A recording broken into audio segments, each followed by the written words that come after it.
Hello, calculus students. It's Ms. LaGru again.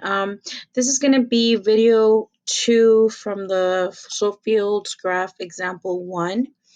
And in this video, I'm going to show you how to actually find the particular solution at the given point f of negative 2 equals 2 for this particular differential equation. Well, the first thing that we're going to do is we have to remember that in order to find the particular solution, we have to integrate, right? And what we need to do is we need to use what they call separation of variables.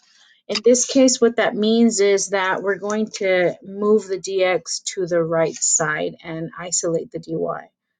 So I'll do that by multiplying both sides by dx, which will give us a result of dy equals 3x minus 2 times dx.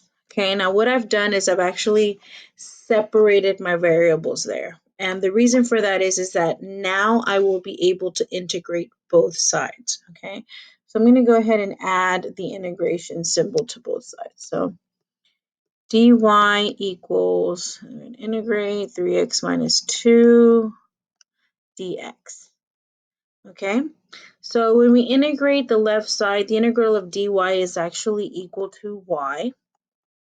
And then when we integrate 3x minus 2, what we're going to use is going to be reverse power rule. So we're going to end up with 3x squared over 2 minus 2x. And because we're integrating, we have to remember, always don't forget your constant, so plus c. Okay, so what we have here is what we call the general solution.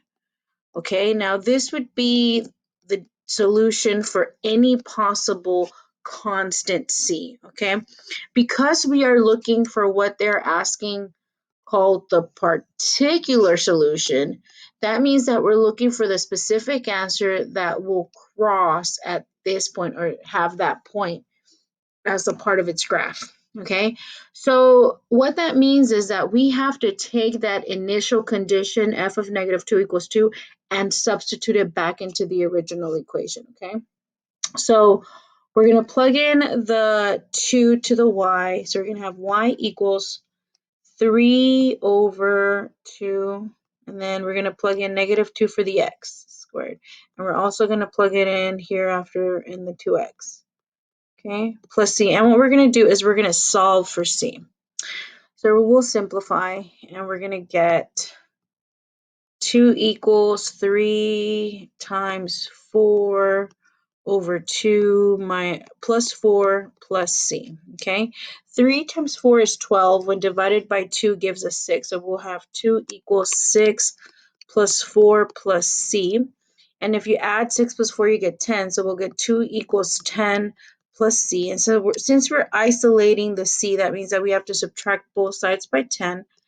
And when we do so, we end up with c equal to negative 8.